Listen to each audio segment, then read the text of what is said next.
Our nuptial hour draws on apace. 4 happy days bring in another moon. But oh, methinks how slow this old moon wanes. She lingers my desires like to a stepdame or a dowager, long withering out a young man's revenue. 4 days will quickly steep themselves in night. 4 nights will quickly dream away the time, and then the moon, like to a silver bow, new bent in heaven, shall behold the night of our solemnities. Go, Philostrate, stir up the Athenian youth to merriment. Awake the pert and nimble spirit of mirth. Turn melancholy forth to funerals. The pale companion is not for our pomp. Hippolyta, I wooed thee with my sword, and won thy love doing thee injuries, but I will wed thee in another key, with pomp, with triumph, and with reveling.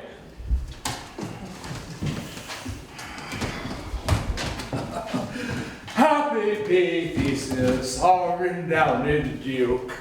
Thanks, good Aegeus. What's the news with thee? Full of vexation come I, with complaint against my child, my daughter, Hermia. Stand forth, Demetrius. My noble lord, this man hath my consent to marry her. And stand forth, Lysander. And, my gracious Duke, this man hath bewitched the bosom of my child. Thou, Lysander, thou hast given her rhymes and interchanged love tokens with my child.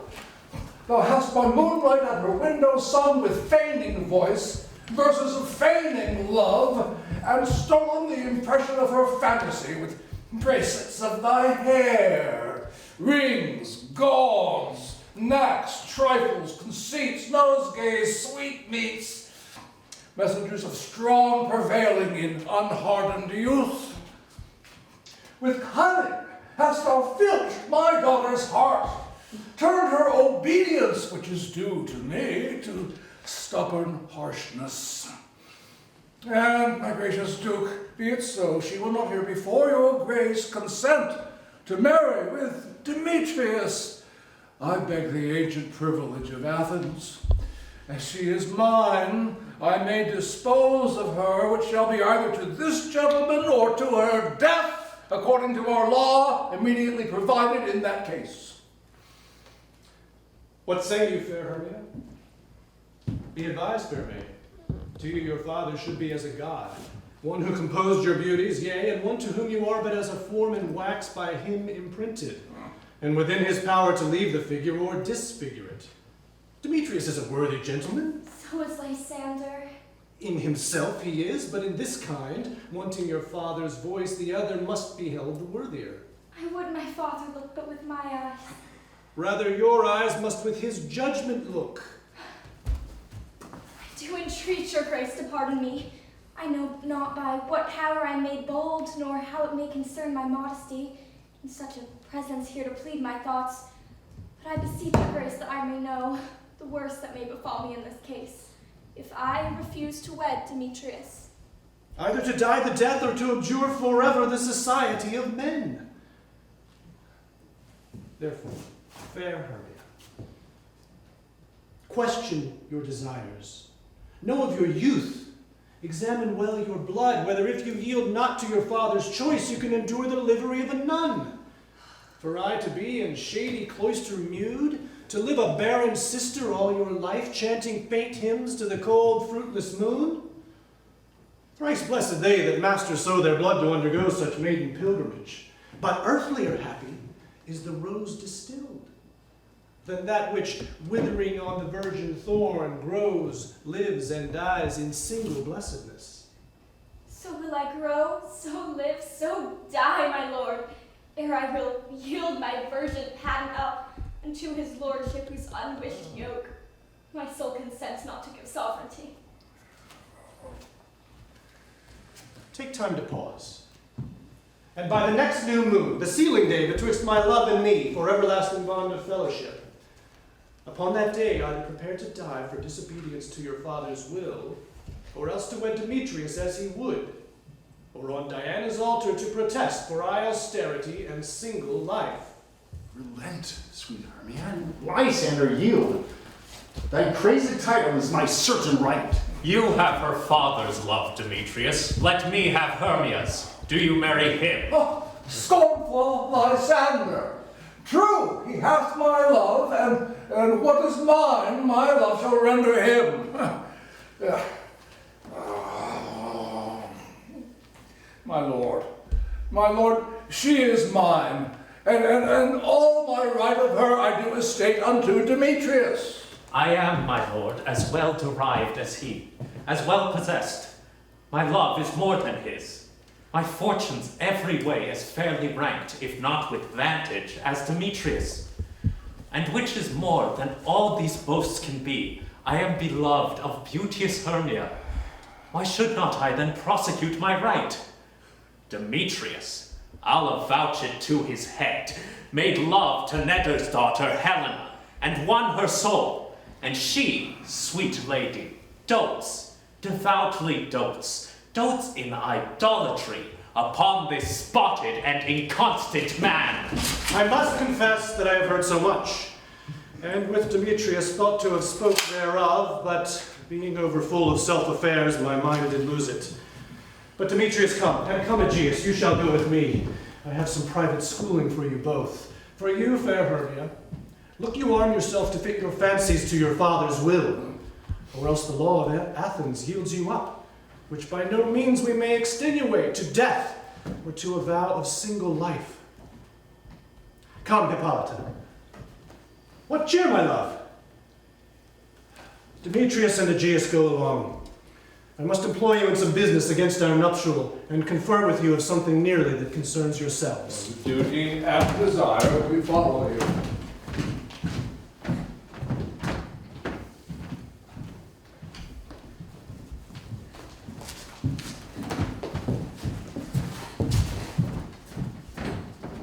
How now, my love?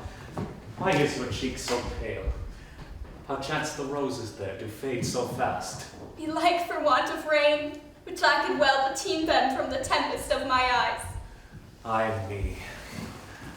For aught that I could ever read, could ever hear by tale or history, the course of true love never did run smooth.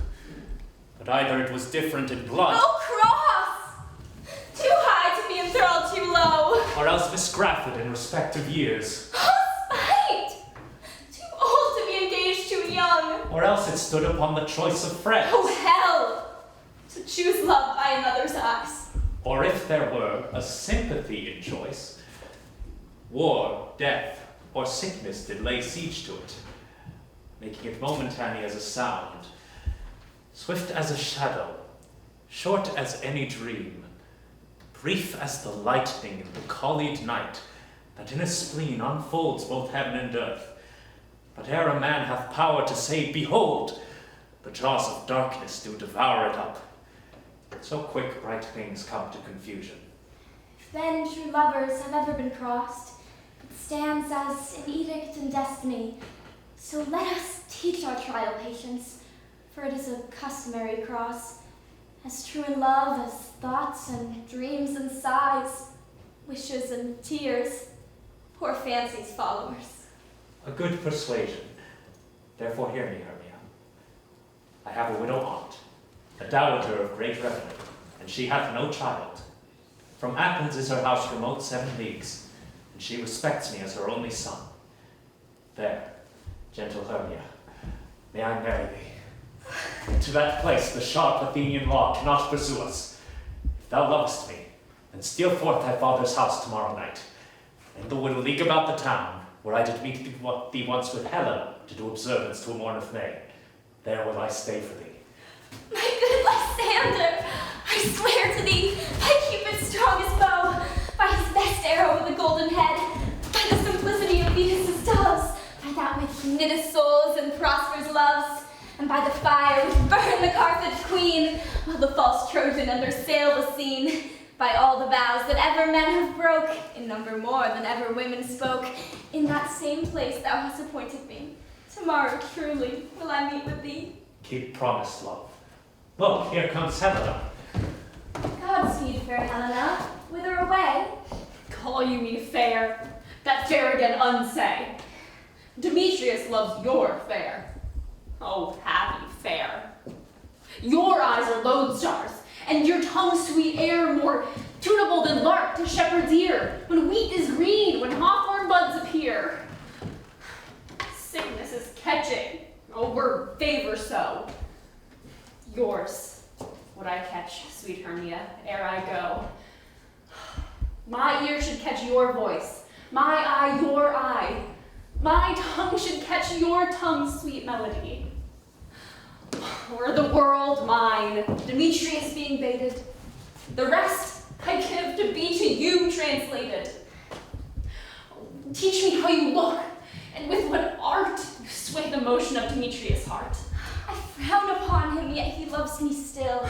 That your frowns can teach my smile such skill. I give him curses, yet he gives me love. Then my prayers could such affection The move. more I hate, the more he follows me. The more I love, the more he hateth me. His folly, Helena, is no fault of mine. None but your beauty. Would that fault were mine. Take comfort. He no more shall see my face. Lysander and myself will fly this place. For the time I did Lysander see, seemed Athens as a paradise to me. But oh, what graces in my love do dwell, that he hath turned a heaven unto a hell. Helen, to you our minds we will unfold. Tomorrow night, when Phoebe doth behold her silver visage in the watery glass, decking with liquid pearl the bladed grass, a time that lovers' flights doth still conceal, through Athens' gates have we devised to steal. And in the woods where often you and I, upon faint primrose beds we wont to lie, emptying our bosoms of their counsel sweet, there my Lysander and myself shall meet. And thence from Athens turn away our eyes, to seek new friends and stranger companies. Farewell, sweet playfellow, pray thou for us, and good luck grant thee thy Demetrius. Keep word, Lysander, we must starve our sight.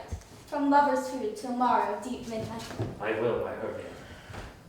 Helena, adieu. As you on him, Demetrius dote on you.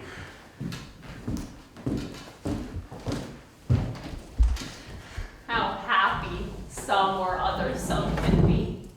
Through Athens I am thought as fair as she. But what of it? Demetrius thinks not so. He will not know at all that he do know.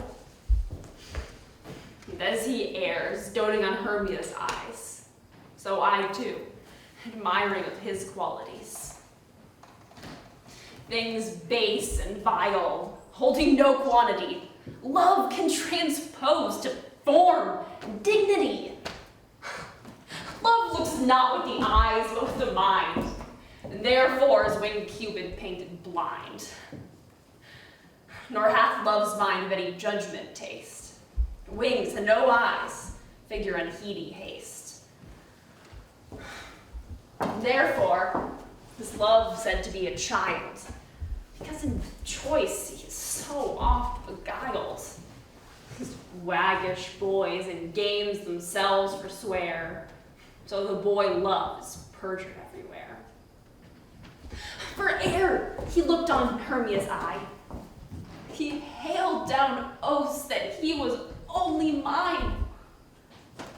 And when this hail some heat from Hermia felt, so he dissolved, and showers of oaths did melt.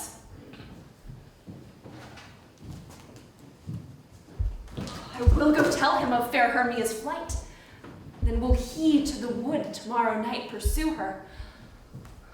And for this intelligence, if I have thanks, it is a dear expense. But here in me nigh to enrich my pain, to have his sight thither and back again.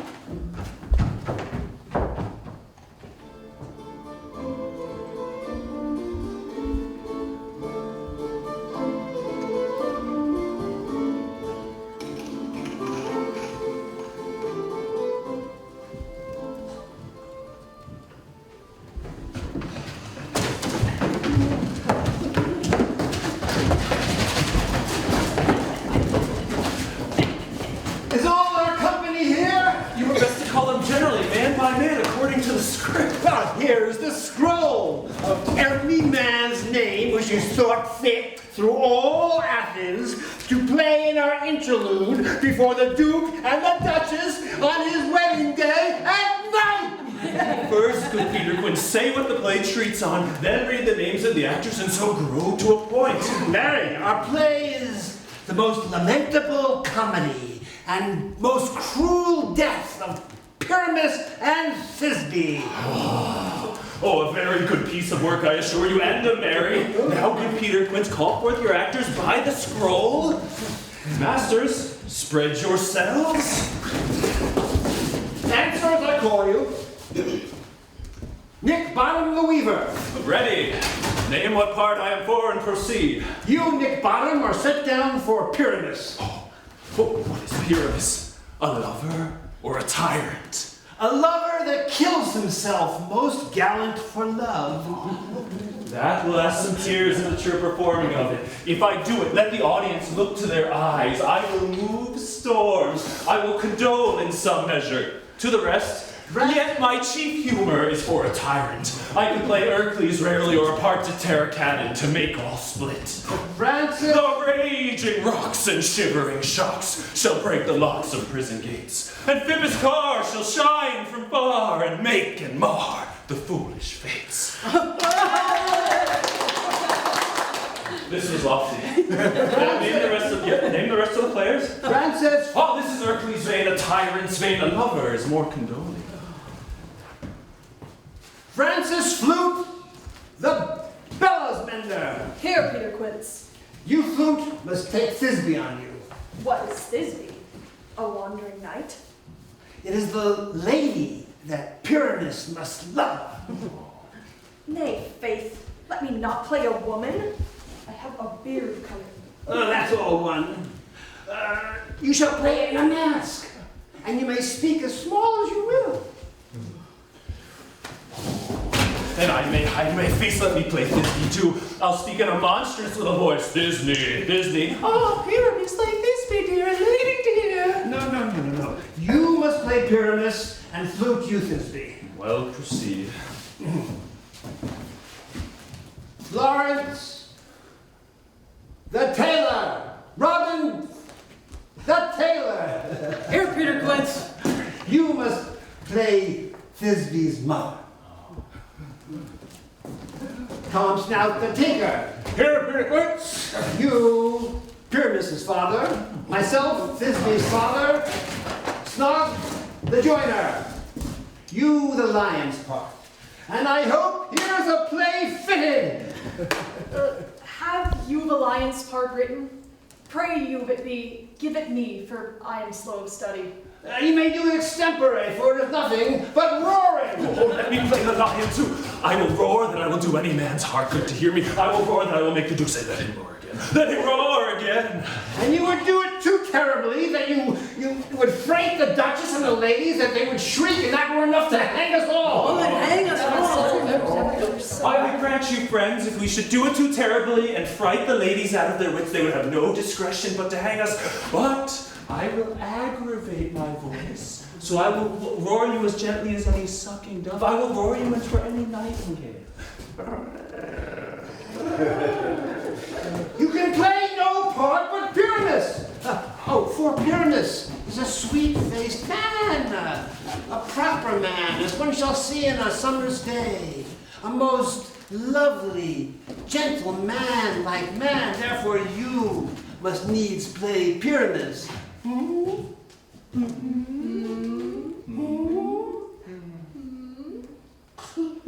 Well, I will undertake it. What beard were I best to play it in?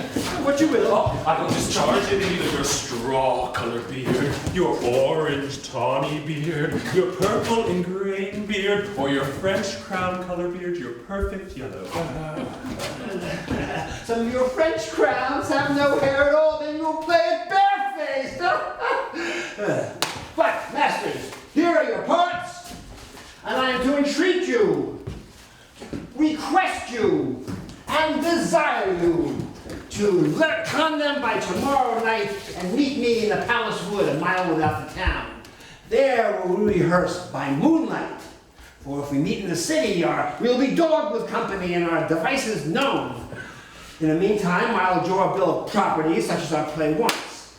I pray you, fail me not. There we will meet, and there we will rehearse most obscenely and courageously. Take pains, be perfect. Adieu. At the Duke's Oak we meet. Enough! Hold our cut bowstrings!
Over hill, over dale, through bush, through briar. Over park, over pale, through flood, through fire. I do wander everywhere, swifter than the moon's sphere. And I serve the fairy queen to do her orbs upon the green. The cowslips tall her pensioners be, in their gold coat spots you see. Those be rubies, fairy favors, in those freckles live their savors. I must go see some dewdrops here, and hang a pearl in every cowslip's ear. Farewell, thou long spirits, all be gone. Our queen and all our elves come here anon. The king doth keep his revels here tonight. Take heed the queen come not within his sight. For Oberon is passing fell and wrath, because that she is her attendant hath a lovely boy, stolen from an Indian king. She never had so sweet a changeling. And jealous Oberon would have the child knight of his train to trace the forests wild. And now they never meet in grove or green, by fountain clear or spangled starlight sheen. But they do swear that all their elves for fear creep into acorn cups and hide them there. Either I mistake your shape and making quite, or else you are that shrewd and knavish sprite called Robin Goodfellow. Are not you he who frights the maidens of the villagery? Skim milk, and sometimes labor in the kern, and bootless make the breathless housewife churn. And sometime make the drink to bear no barm, mislead night wanderers, laughing at their harm. Those that hobgoblin call you, and sweet puck. You do their work, and they shall have good luck. Are not you he? Thou speakest aright. I am that merry wanderer of the night.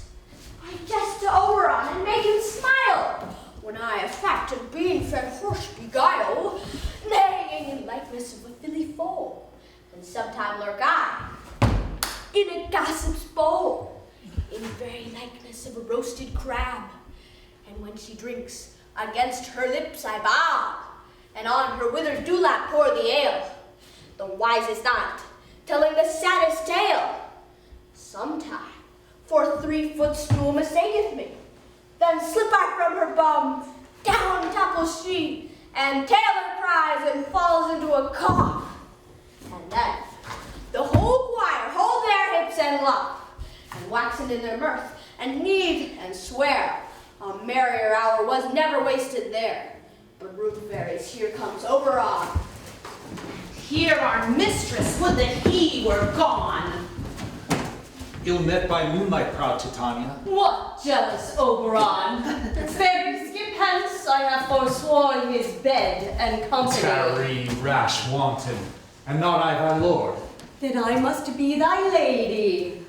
But I know when thou hast stolen away from fairyland, and in the shape of Corin spent all day playing on pipes of corn and versing love with amorous Phillida. Why art thou here?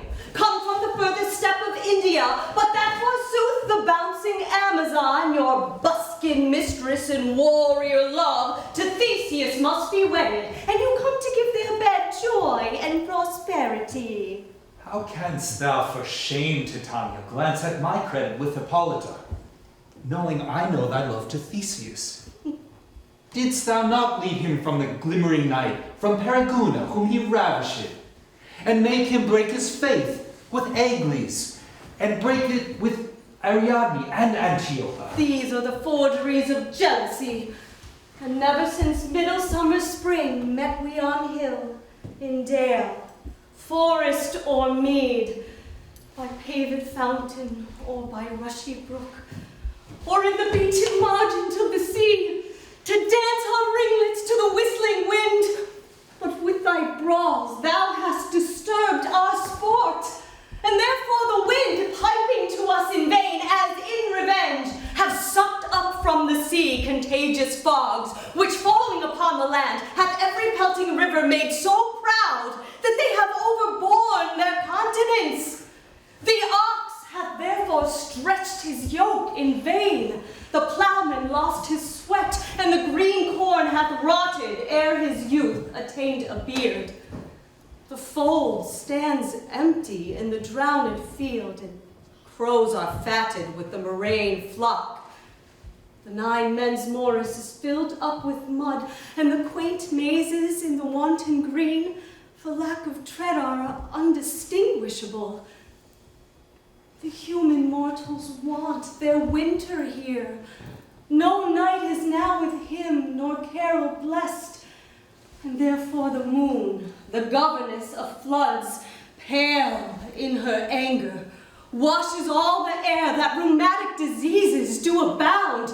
And through this distemperature we see the seasons alter. Hoary-headed frosts fall on the fresh lap of the crimson rose, and on old hemes thin and icy crown, an odorous chaplet of sweet summer buds is, as in mockery, set. The spring, the summer, the childing autumn, angry winter, change their wonted livery, and the mazed world by their increase now knows not which is which. And this same progeny of evils comes from our debate, from our dissension. We are their parents and original. Do you amend it then? It lies in you. Why should Titania cross her Oberon? I do but beg a little changeling boy to be my henchman. Set your heart at rest. The fair land buys not this child of me. His mother was a votress of mine order, and in the spiced Indian air by night full often hath she gossiped by my side, and sat with me on Neptune's yellow sands, marking the embarked traders on the flood.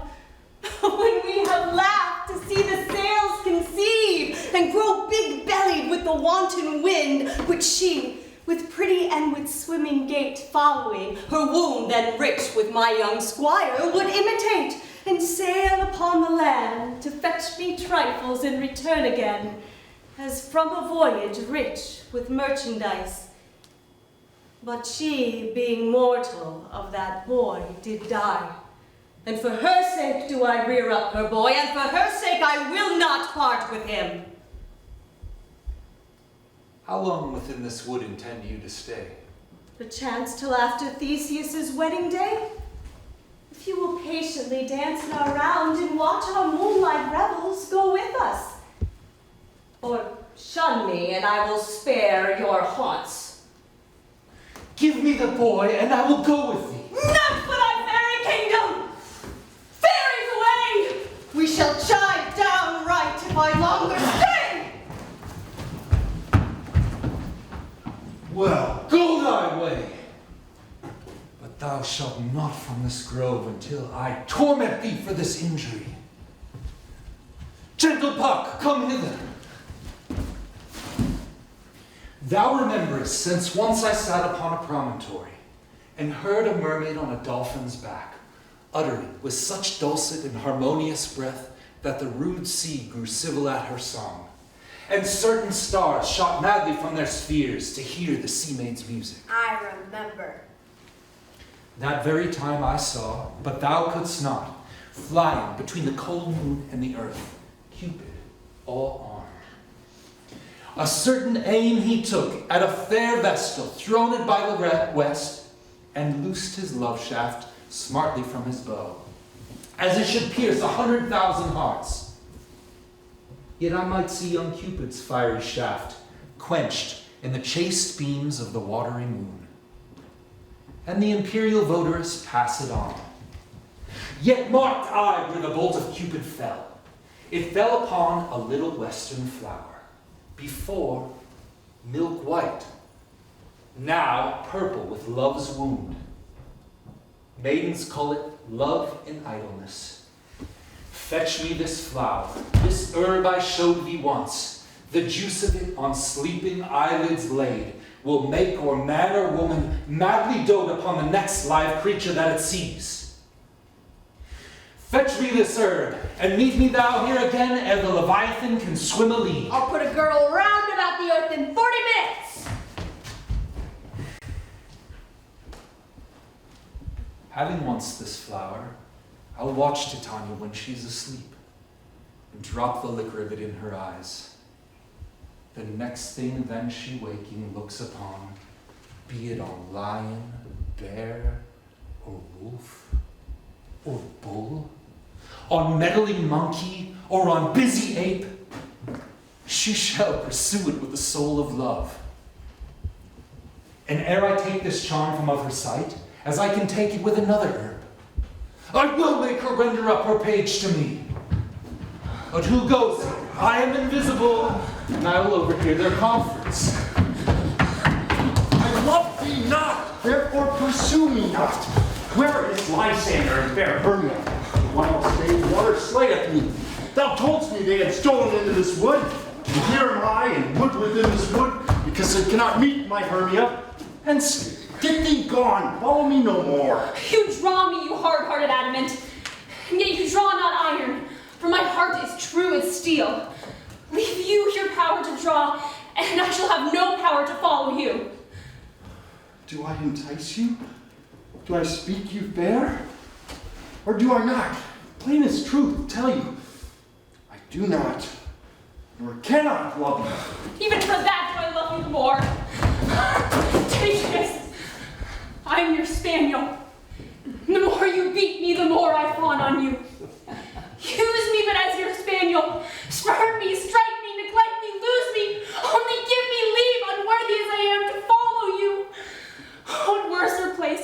in your love, and yet a place of high respect with me, than to use it as you use your dog. Tempt not the hatred of my spirit, for I am sick when I do look upon you. I'm sick when I look not on you. You do impeach your modesty too much to leave the city and commit yourself into the hands of one who loves you not. To trust the opportunity of night, the ill counsel of a desert place, with the rich worth of your virginity. Your virtue is my privilege, for that it is not night when I do see your face. Therefore, I think I am not in the night, nor doth this wood lack worlds of company for you in my respect, or all the world. Then how can it be said I am alone, when all the world is here to look on me? I'll run from thee, and hide me in thy brakes, and leave you to the mercy of the wild beasts. The wildest hath not such a heart as you. Run where you will, the story shall be changed. Apollo flies and Daphne holds the chase. The dove pursues the griffin. The mild hind makes speed to catch the tiger. Bootless speed when cowardice pursues and valor flies. I will not stay thy questions. Let me go. Or, if thou follow me, do not believe, for I will do thee mischief in the wood. Aye, in the temple, in the town, in the field you do me mischief. By Demetrius, your wrongs do set a scandal on my sex. We cannot fight for love as men may do. We should be wooed, and we're not made to woo. I'll follow thee and make a heaven of hell, to die upon the hand I love so well. Fare thee well, nymph. Ere he do leave this grove, thou shalt fly him, and he shall seek thy love. Hast thou the flower? Welcome, wanderer. Aye, there it is. I pray thee, give it me. I know a bank where the wild thyme blows, where the oxlips and the nodding violet grows, quite over canopied with luscious woodbine, with sweet musk roses, and with eglantine. There sleeps Titania some time of the night, lulled in these flowers with dances and delight. And with the juice of this, I'll streak her eyes and make her full of hateful fantasies. Take thou some of it, and seek through this grove of fair Athenian ladies in love with a disdainful youth.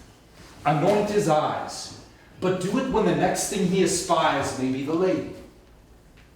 Thou shalt know the man by the Athenian garments he hath on, affected with some care, that he may prove more fond on her than she upon her love.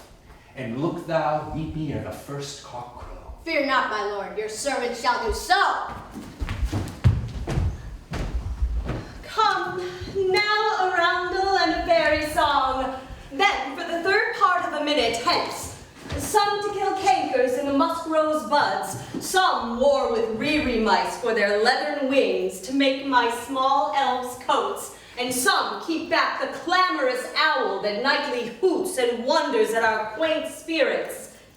Sing me now to sleep, then to your offices and let me rest.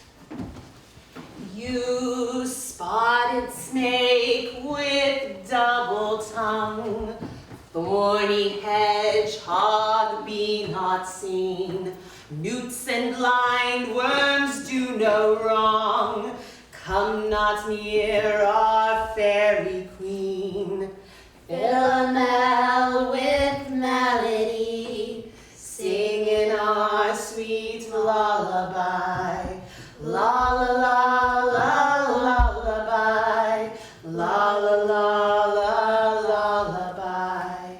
Never harm nor spell nor charm. Come our lovely lady nigh. So good night with lullaby. Weaving spiders, come not here. Hence, you long-legged spinners, hence. Beetles black approach not near, worm nor snail do no offense. Philomel with melody, singing our sweet lullaby. La la la la lullaby, la la la la lullaby. Never harm nor spell nor charm, come our lovely lady nigh. So good night with lullaby.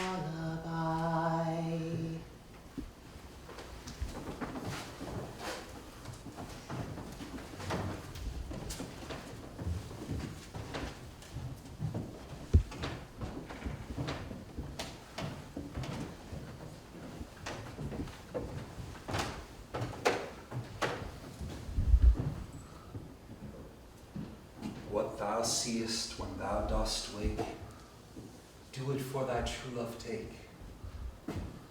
Love and languish for his sake, be it ounce or cat or bear, or pard or boar with bristled hair. In thy eye that does appear, when thou wakest, it is thy dear. Wake when some vile thing is near.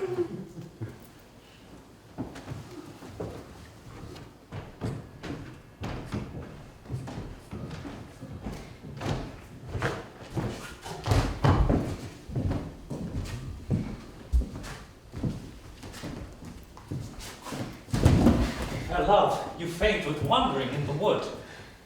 And to speak troth, I have forgot our way. We'll rest us, Hermia, if you think it good, and tarry for the comfort of the day. Be it so, Lysander. Find you out of bed, for I upon this bank will rest my head. One turf shall serve as pillow for us both. One heart, one bed, two bosoms, and one troth. Nay, good Lysander, for my sake, my dear, lie further off yet. Do not lie so near. Oh, take the sense, sweet, of my innocence. Love takes the meaning in love's conference. I mean that my heart unto yours is knit, so that but one heart we can make of it. Two bosoms interchained with an oath, so then two bosoms and a single troth. Then by your side no bedroom need deny, for lying so, Hermia, I do not lie. Lysander riddles very prettily. Now much beshrew my manners and my pride, if Hermia meant to say Lysander lied. But gentle friend, for love and courtesy, lie further off yet, in human modesty. Such separation, as may well be said, becomes a virtuous bachelor and a maid. So far be distant, and good night, sweet friend. Thy love ne'er alter till thy sweet life ends. Amen, amen, to that fair prayer say I. And so end life when I end loyalty. Here is my bed. Sleep give thee all his rest. With half that wish, the wisher's eyes be pressed.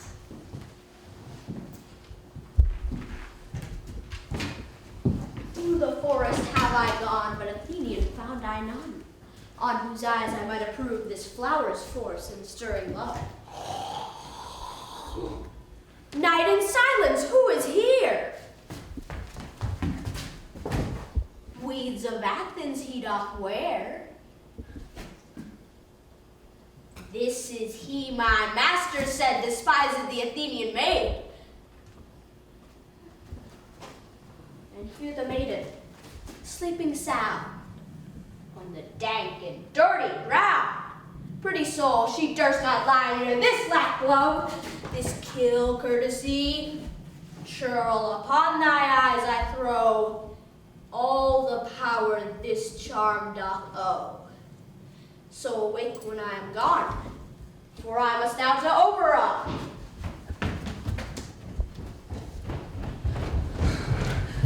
Stay, or thou kill me, sweet Demetrius! Stay, I charge thee hence. Do not haunt me thus. Oh, thou darkling, leave me! Do not so! Stay on thy peril. I alone will go. I am out of breath in this fond chase. The more my prayers to my grace. Happy is Hermia, wheresoe'er she lies, for she hath blessed and attractive eyes. How came her eyes so bright? Not with salt tears. If so, my eyes are oftener washed than hers. No, I am as ugly as a bear, for beasts that meet me do run away with fear. Therefore no marvel, though Demetrius do as a monster fly my presence thus. What wicked and dissembling glass of mine made me compare with Hermia's fiery eyne? Oh, but who is here? Lysander? On the ground? Dead or asleep? I see no blood, no wound. Lysander, if you live, good sir, awake! And run through fire I will for thy sweet sake. Transparent Helena, nature shows art that through thy bosom makes me see thy heart. Where is Demetrius? Oh, how fit a word is that vile name to perish on my sword. Do not say so, Lysander. Say not so. What? Though he love your Hermia? What though? Yet Hermia loves you. And be content. Content with Hermia? No, I do repent the tedious minutes I with her have spent. Not Hermia, but Helena I love, who would not change a raven for a dove. The will of man is by his reason swayed, and reason says you are the worthier maid. Things growing are not ripe until their season, so I, being young, till now ripe not to reason. And touching now the point of human skill, reason becomes the marshal to my will, and leads me to your eyes, where I o'erlook love's stories written in love's richest book. Wherefore was I to this keen mockery born? When at your hands did I deserve such scorn? It's not enough, young man, that I did never, no, nor never can, deserve a sweet look from Demetrius' eye. But you must flout my insufficiency? Oh, good troth you do ye wrong, good sooth you do, in such disdainful manner me to woo. Very well. Perforce, I must confess, I thought you bore of more true gentleness. Oh, that a lady of one man refused, should therefore of another be abused. She sees not Hermia. Hermia, sleep thou there, and never mayst thou come Lysander near.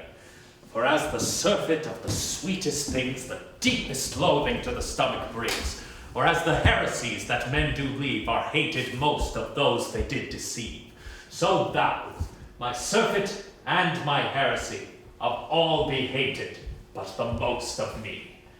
And all my powers address your love and might to honor Helen and to be her knight.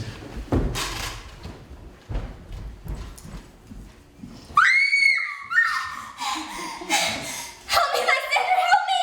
Do thy best to pluck this crawling serpent from my breast!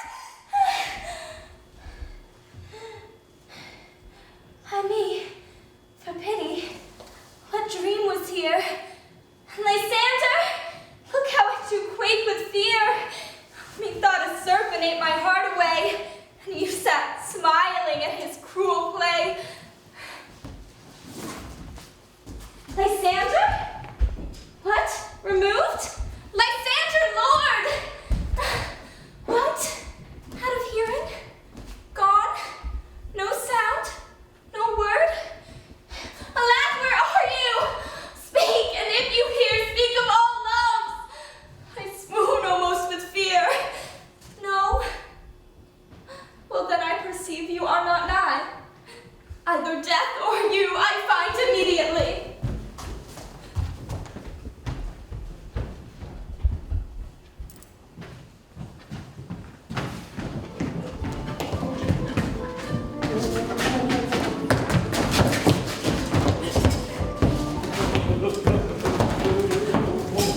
Are we all met? And here's a marvelous, convenient place for our rehearsal. This green plot shall be our stage, and that hawthorn brake our tiring house. and we will do it in action as we will do it before the Duke. Peter Quince, What sayest thou, Bully Bottom? there are things in this comedy of Pyramus and Thisbe which will never please. First, Pyramus must draw a sword to kill himself, which the ladies cannot abide. What are they gonna parlous thought? I believe we must leave the killing out when all is done. Not a whit. I have a device to make all well.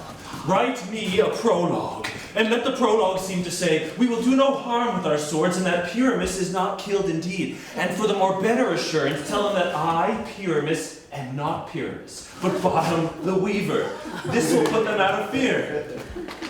Well, we shall have such a prologue, and it shall be written in 8 and 6. No, make it 2 more. Let it be written in 8 and 8. Will not the ladies be afeard of the lion? I fear it, I promise you.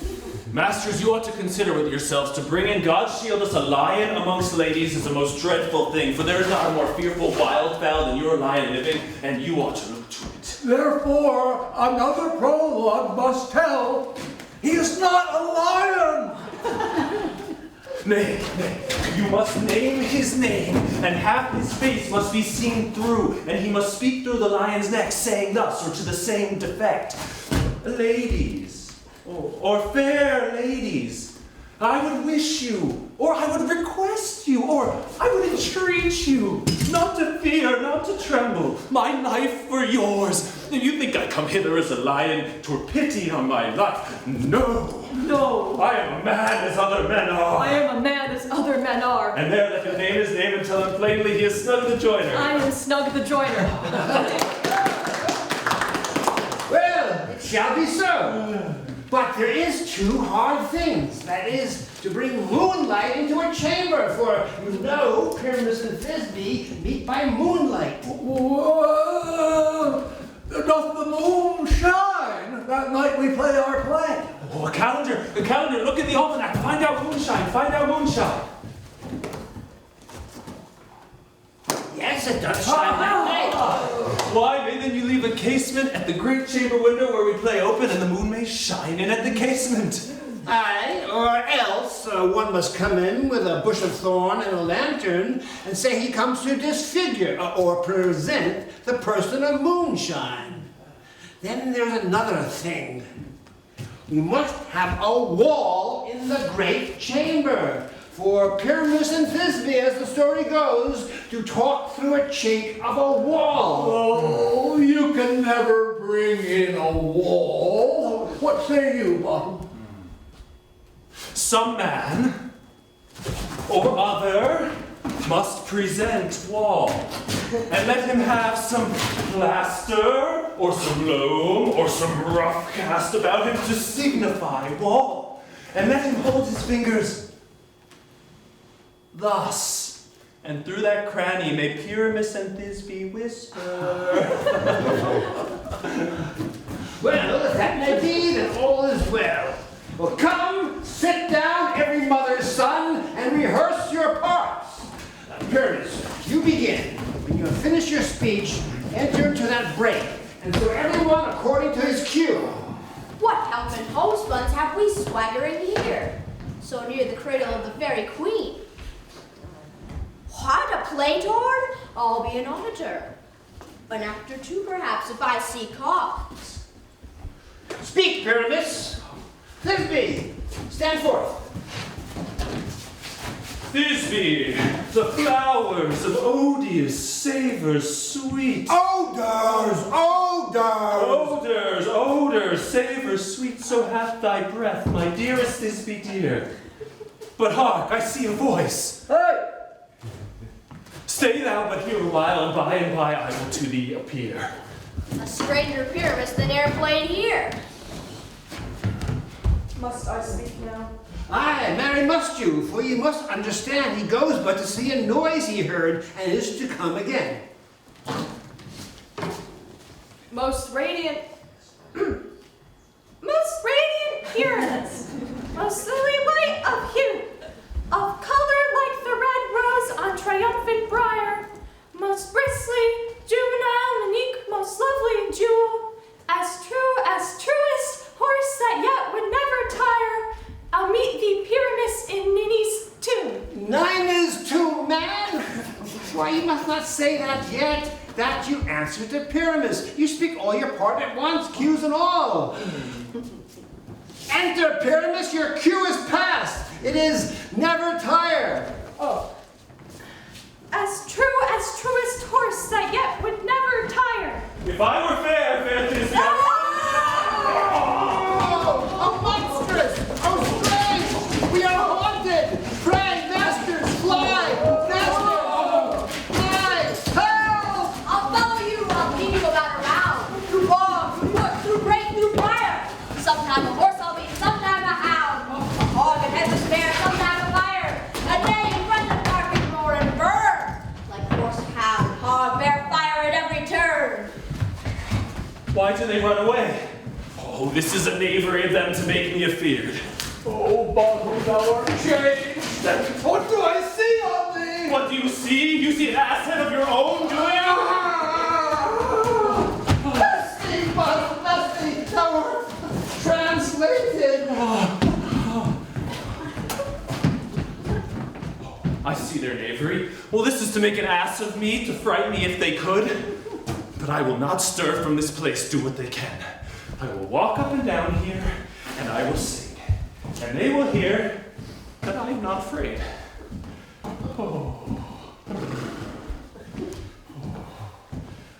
The ouzel cock so black of hue with orange tawny bill. The throstle with his note so true, the wren with little quill. What angel wakes me from my flowery bed? The finch, the sparrow, and the lark, the plain song cuckoo gray, whose note full many a man doth mark and dares not answer nay. 14. Well, who would set his wit to so foolish a bird? Who would give a bird the lie though he cried cuckoo? Well, never so. I pray thee, gentle mortal, sing again. Mine ear is much enamored of thy note, so is mine eye enthralled to thy shape, and thy fair virtue's force, perforce, doth move me on the first view to say, to swear, I love thee. Methinks, mistress, you should have little reason for that. And yet, to speak truth, reason and love keep little company together nowadays. More is the pity that some honest neighbors will not make them friends. Nay! I can gleek upon occasion. Thou art as wise as thou art beautiful. Oh, not so neither. If I had wit enough to serve mine own turn, I have enough to get out of these woods. Out of this wood do not desire to go. Thou shalt remain here, whether thou wilt or no. I am a fairy of no common rate. The summer doth still tend upon my state, and I do love thee. Therefore go with me. I'll give thee fairies to attend on thee, and they shall fetch thee jewels from the deep, and sing while thou on pressed flowers dost sleep. And I will purge thy mortal grossness so that thou shalt like an airy spirit go. Peas blossom, cobweb, motes, mustard seed. Ready. And I. And I. And I. And I. Where shall we go? Be kind and courteous to this gentleman. Hop in his walks and gambol in his eyes. Feed him with apricots and dewberries, with purple grapes, green figs, and mulberries. The honey bag steal from the honeybee, and for night tapers crop their waxen thighs and light them at the fiery glowworm's eyes. To have my love to bed and to arise, and pluck the wings from painted butterflies, to fan the moonbeams from his sleeping eyes. Nod to him elves and do him courtesies. Hail, mortal. Hail. Hail. Hail. I cry your worship's mercy heartily. Oh, I beseech your worship's name. Cobweb. Oh, I shall desire you of more acquaintance, good Mistress Cobweb. If I cut my finger, I shall make bold with you. Your name, honest gentlewoman? Peas blossom. I pray you commend me to Mistress Squash, your mother, and to Master Peascod, your father. Good Mistress Peasblossom, I shall desire you of more acquaintance too. Oh, and your name, I beseech you, mistress? mustard seed. Oh, good Mistress Mustard Seed, I know your patience well. That same cowardly giant like ox beef hath devoured many a gentleman of your house. I promise you, your kindred hath made mine eyes water here now. Before now, I shall desire you of more acquaintance. Come. Mistress Mustard Seed. Wait upon him and lead him to my bower. The moon, methinks, looks with a watery eye, and when she weeps, weeps every little flower, lamenting some enforced chastity. Tie up my lover's tongue and bring him silently.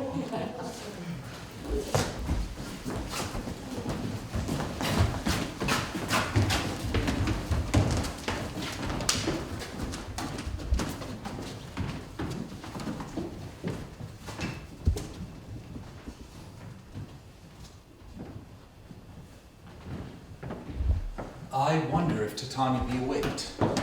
Then what it was that next came in her eye that she must dote on in extremity. Here comes my messenger. How now, mad spirit? What night rule now about this haunted grove? My mistress with a monster is in love. Near to her close and consecrated bower, while she was in her dull and sleeping hour, a crew of patches, rude mechanicals, that work for bread upon Athenian stalls were met together to rehearse a play intended for great Theseus' nuptial day. The shallowest thickskin of that barren sort, who Pyramus presented in their sport, forsook his scene and entered in a break. When I did him at this advantage take, an ass's knoll I fix it on his head. Anon, his Thisbe must be answered, and forth my mimic comes, when they him spy, as wild geese that the creeping fowler eye, and russet-pated chops, many in sort, rising and cawing at the gun's report, sever themselves and madly sweep the sky. So at his sight away these fellows fly, and at our stamp, here o'er and o'er one falls. He murder cries and help from Athens calls. Their sons thus weak, lost with their fears thus strong, made senseless things begin to do them wrong. For briars and thorns at their apparel snatch, some sleeves, some hats, from yielders all things catch.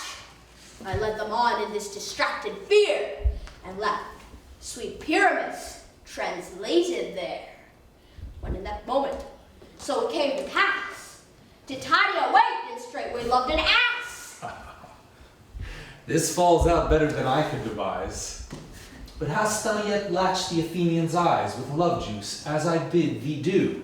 I took him sleeping, that is finished too, and the Athenian woman by his side, that when he waked, of force she must be eyed. Stand close. This is that same Athenian. This is the woman, but not the man. Oh, why rebuke you him that loves you so? Lay breath so bitter on thy bitter foe. Now I but chide that I should use thee worse, for thou, I fear, have given me cause to curse. If thou hast slain Lysander in his sleep, be nor shoes in blood, plunge in the deep, and kill me too. The sun was not so truant to the day as he to me. Would he have stolen away from sleeping Hermia? I'll believe as soon this whole earth may be bored, and so the moon may through the center creep, and to please her brother noontide with the Antipodes. It cannot be but thou hast murdered him. So should a murderer look so dead, so grim. So should the murdered look, and so should I, pierced through the heart by your stern cruelty. Yet you, the murderer, look as bright and clear as yonder Venus in her glimmering sphere. What's this to my Lysander? Where is he? Good Demetrius, won't thou give him me? And if I could, what should I get there for? A privilege never to see me more. And from thy hated presence part I so. See me no more, whether he be dead or no.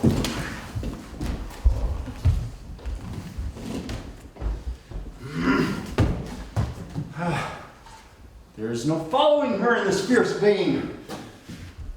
Here, therefore, for a while will I remain. So sorrow's heaviness doth heavier grow, for that bank where I would sleep doth sorrow owe, which in thy sweet measure it will pay for his tender here. I make some stay. What hast thou done? Thou hast mistaken quite, and laid the love juice on some true love's sight. Of thy misprision must perforce ensue a true love turned, and not a false turn true. Then fatal rules that one man holding troth, a million fail, confounding oath on oath. About the wood go swifter than the wind, and Helena of Athens look thou find. All fancy sick she is, and pale of cheer, with sighs of love that cost the fresh blood dear. By some illusion see thou bring her here, outcharm his eyes against she do appear. I go, look how I go, swifter than arrow from the Tartar's bow. Flower of this purple dye, hit by Cupid's archery, sink an apple of his eye. When his love he doth espy, let her shine as gloriously as the Venus of the sky. When thou wakest, if she be by, beg of her for remedy. Captain of our fairy band, Helena is here at hand, and the youth mistook by me, pleading for a lover's fee. Shall we their fond pageant see?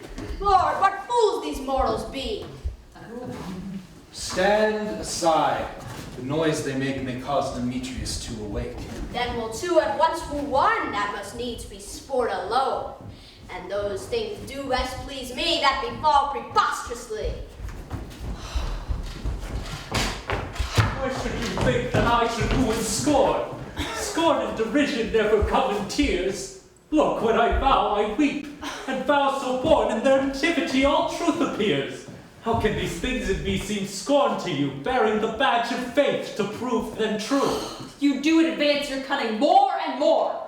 When truth kills truth, oh devilish holy fray. These vows are Hermia's. Will you give her or? Weigh oath with oath, and you will nothing weigh. Your vows to her and me, put in two scales, will even weigh, and both as light as tails. I had no judgment when to her I swore. Nor none in my mind, now that you give her o'er. Demetrius loves her, and he loves not you.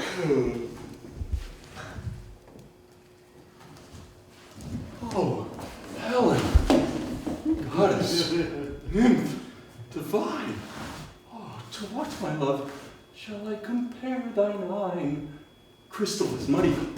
Oh, how ripe and show thy lips, two kissing cherries, tempting grow, that pure congealed white. High Taurus' snow, fanned from the eastern wind, turns to a crow. When thou holdst up thy hand, oh, let me kiss. This princess of pure white, the seal of bliss. Oh, spite! Oh, hell!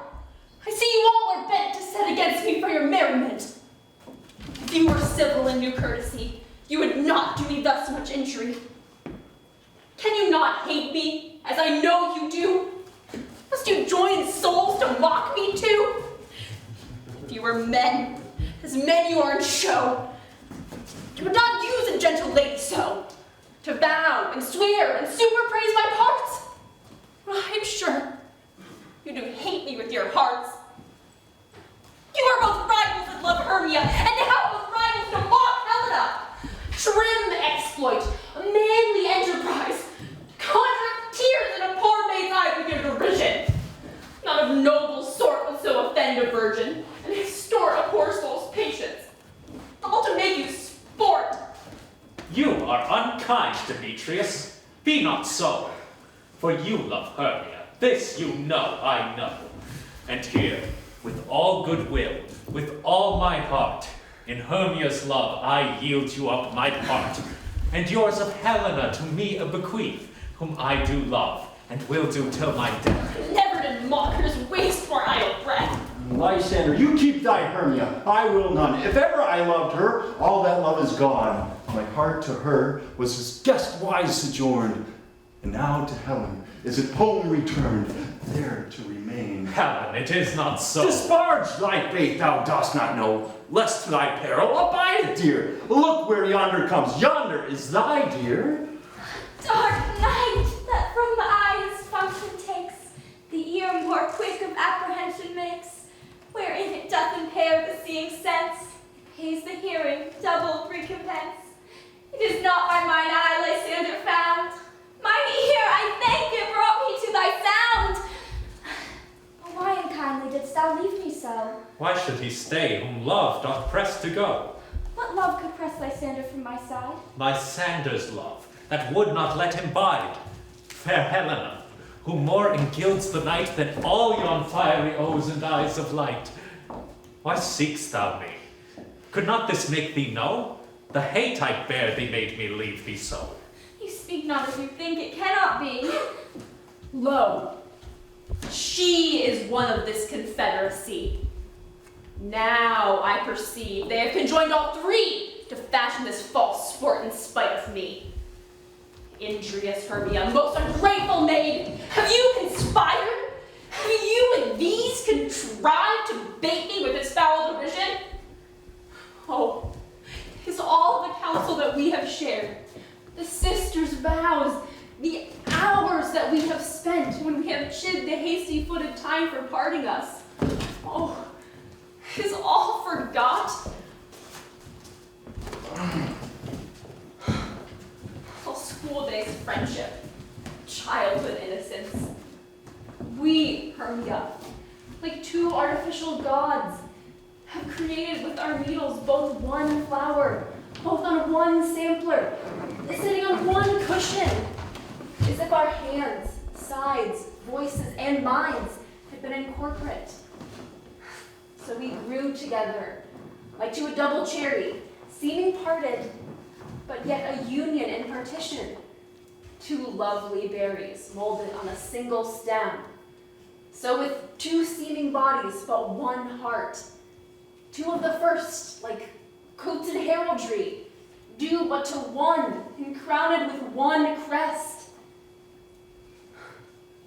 Will you rent our ancient love asunder? To join with men in scorning your poor friend?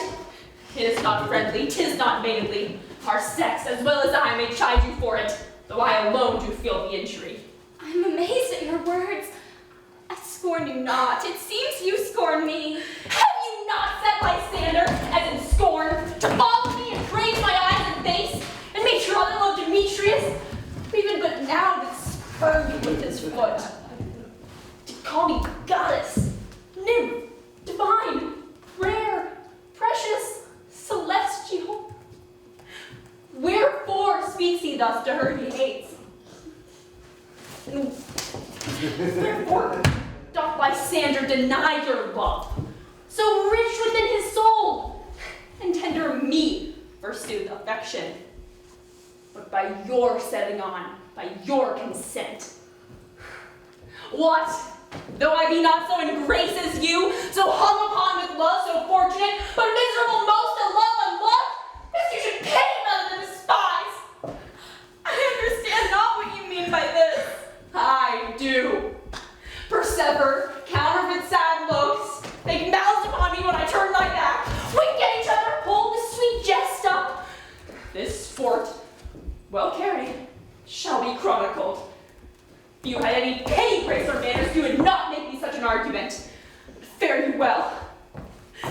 'Tis partly mine own fault, which death or absence soon shall remedy. Stay, gentle Helena, hear my excuse. My love, my life, my soul, fair Helena. Excellent, sweet, do not scorn her so. If she cannot entreat, I can compel. Thou canst compel no more than she entreat. Thy threats have no more strength than her weak prayers. Helen, I love thee. By my life I do. I swear by that which I would lose for thee, to prove him false who says I love thee not. I say I love you more than he can do. If thou say so, withdraw and prove it too. Oh, quick, come. Lysander! Where do you tends all this? Oh, wait! No, he'll seem to break loose. Come on, take as you would follow. Ah, but come not. You are a tame man. Go. Hang off the pack of fur, or I will shake thee from me like a serpent. When have you grown so rude? What changes this sweet love? Thy love? Out, loathed medicine! Oh, hated potion, hence! Do you not jest? Yes, soon, and so do you. Demetrius, I will keep my word with thee. I would I had your bond, for I perceive a weak bond holds you. What? Should I hurt her? Strike her? Kill her dead? Although I hate her, I'll not harm her so. What? Can you do me greater harm than hate? Hate me? Wherefore? What changes this sweet love? Not I, Hermia, or not you, Lysander. I'm as fair now as I was erewhile. Since night you loved me, yet since night you left me. Oh, you left me in earnest, shall I say? I, by my life, and never did desire to see thee more. Therefore, be out of hope, of question, of doubt. 'Tis certain, nothing truer. 'Tis no jest that I do hate thee and love Helena. Oh, me. You juggler! You canker blossom! You thief of love! What, have you come by night and stolen my love's heart from him? Fine, if they...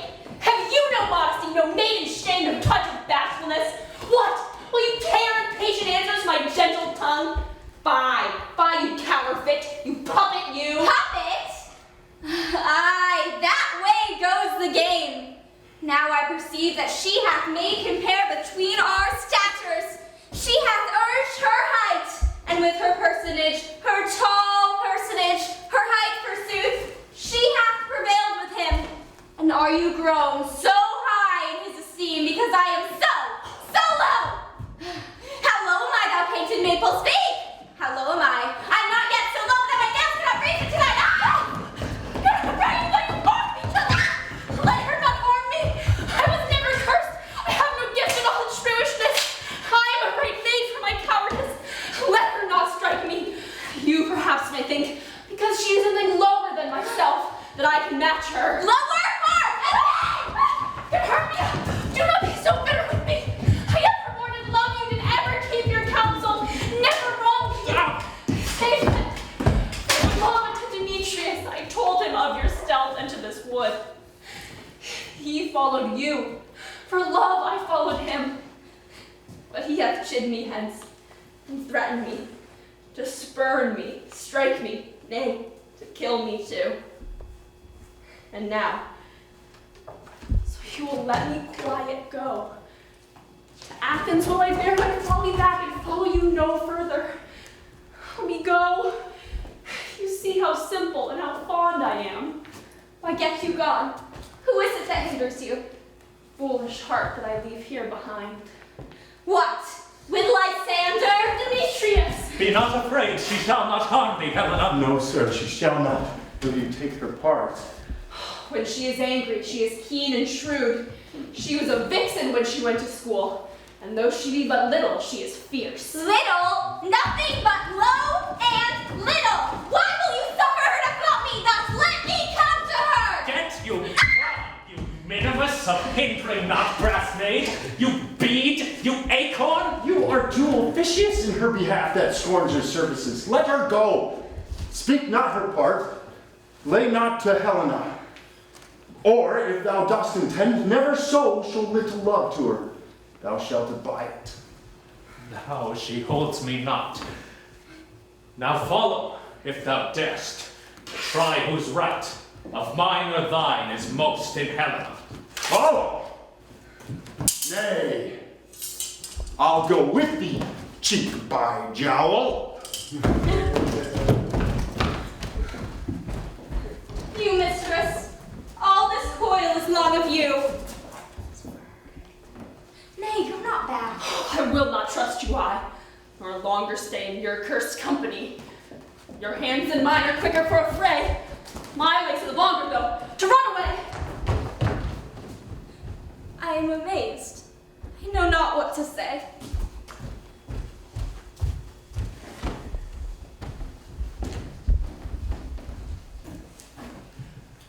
this is thy negligence.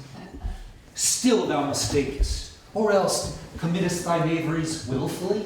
Believe me, King of Shadows, I mistook.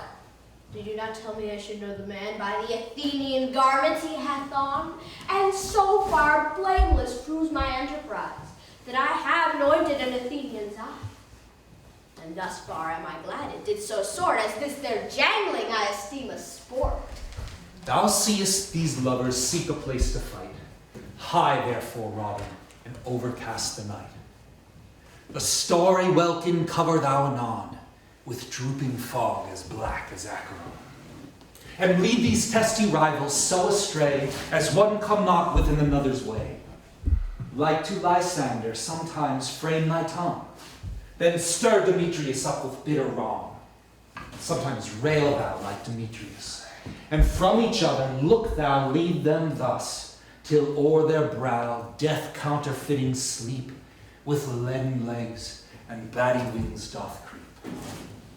Then crush this herb into Lysander's eye, whose liquor hath this virtuous property, to take from thence all error with his might, and make his eyeballs roll with wonted sight. When next they wake, all this derision shall seem a dream and fruitless vision. Then back to Athens will the lovers wend, with league whose date to death shall never end. While I in this affair do thee employ, I'll to my queen and beg her Indian boy. Then I shall her charmed eye release from monster's view, and all things shall be peace. My very lord, this must be done with haste, for night's swift dragons cut the clouds full fast.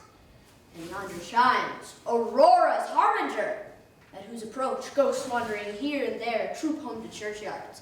Damned spirits all, that in crossways and floods have burial, already to their wormy beds are gone. For fear lest day should look their shames upon, they willfully themselves exile from light, and must for aye consort with black-browed night. But we are spirits of a different sort.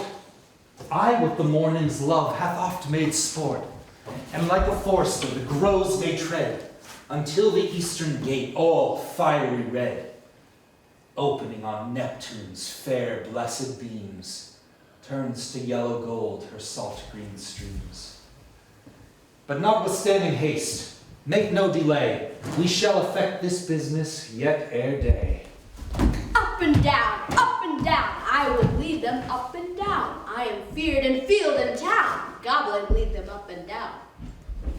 Here comes one. Where art thou, proud Demetrius? Speak thou now. Here, villain, drawn and ready, where art thou? I'll be with thee straight. Follow me then to plainer ground. Lysander, speak, thou runaway. Thou coward, art thou fled? Speak! In some bush? Where art thou hide thy head? Thou coward, art thou bragging to the stars? Telling them that thou lookst for wars and wilt not come? Come, recreant! Come, thou child! I'll whip thee with a rod! He is defiled that draws a sword on thee! Art thou there? Come hither, I am here. We'll try no manhood here.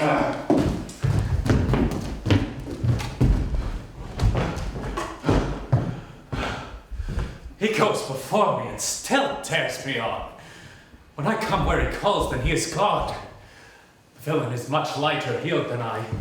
I followed fast, but faster did he fly, but fallen in my dark, uneven way. And here will rest me. Come, thou gentle day, for if but once thou show me thy grey light, I'll find Demetrius and revenge this spite. Oh.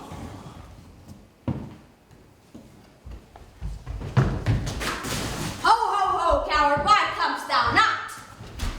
Speak, thou darest come.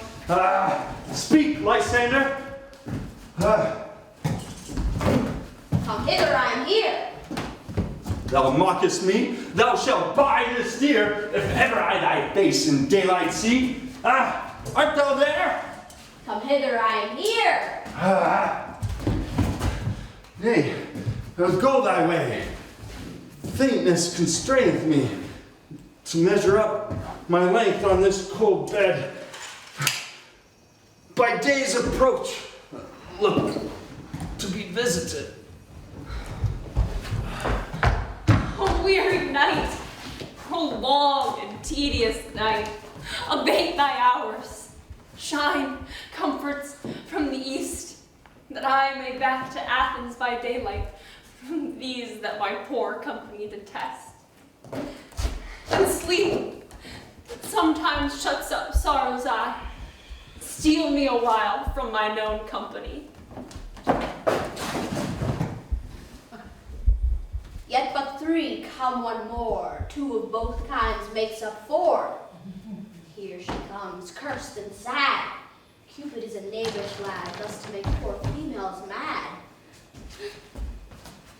Never so weary, never so in woe, bedappled with the dew and torn with briars. I can no further crawl, no further go. My legs can keep no pace with my desires. Oh, rest me here till break of day. Heaven shield thy sander if they mean a fray.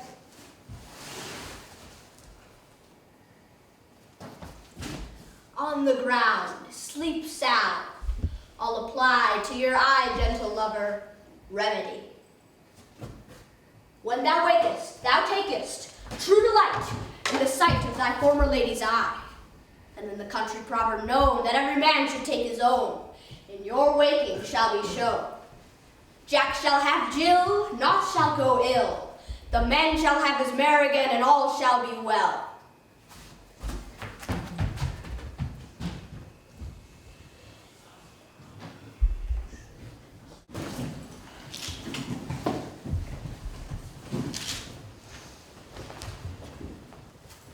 Come, sit thee down upon this flowery bed, while I thy amiable cheeks do coy, and stick musk roses in thy smooth, sleek head, and kiss thy fair, large ears, my gentle joy.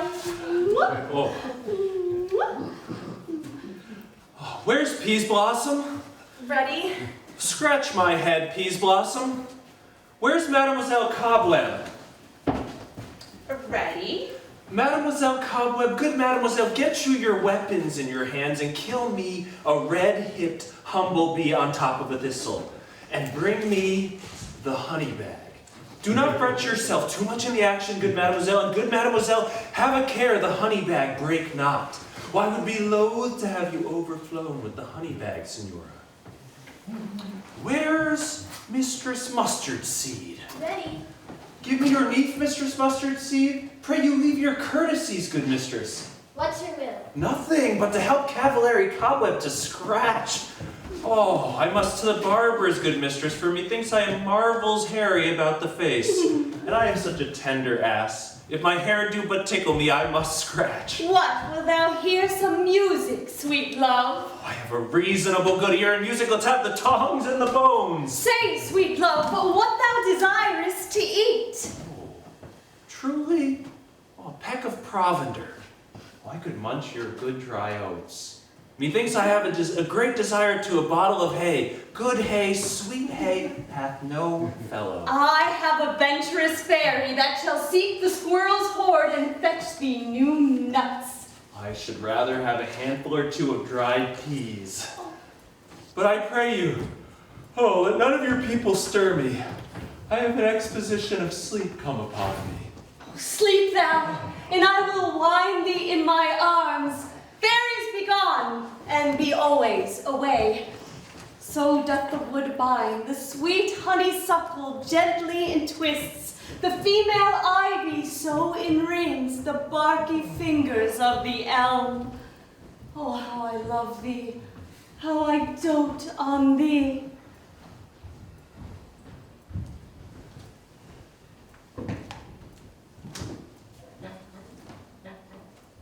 Welcome, good Robin. Seest thou this sweet sight? Her dotage now I do begin to pity. For meeting her of late behind the woods, seeking sweet favors from this hateful fool, I did upbraid her and fall out with her. For she, his hairy temples then, had rounded with a coronet fresh and fragrant flowers. And that same dew that sometimes on the buds was wont to swell like round orient pearls, now stood within the pretty floweret's eyes, like tears that did their own disgrace bewail. When I had, at my pleasure, taunted her, and she in mild terms begged my patience, I did ask of her changeling boy, which straight she gave me, and her fairy sent to bear him to my bower in fairyland. And now I have the boy. I will undo this hateful imperfection from out her eyes. And gentle Puck, remove the transformed scalp from off the head of this Athenian swain, that he, waking when the others do, shall all to Athens back again repair, and think no more of this night's accidents, but as the fierce vexation of a dream. But first, I shall release my fairy queen. Be as thou was wont to be, see as thou was wont to see.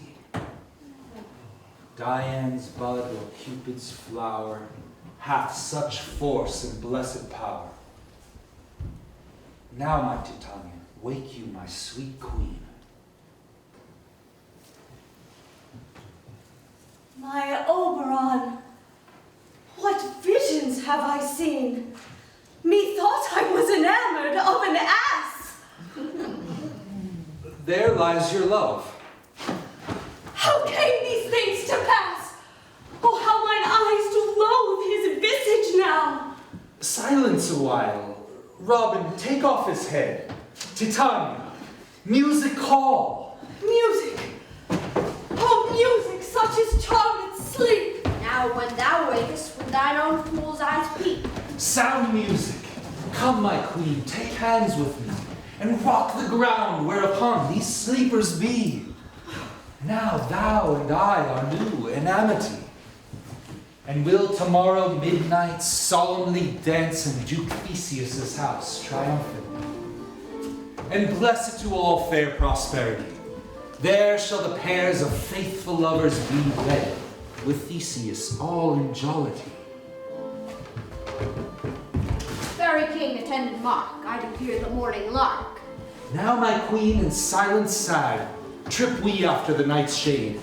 We the globe can compass soon, swifter than the wandering moon. Come, my love, and in our flight, tell me how it came this night that I sleeping here was found, with these mortals on the ground.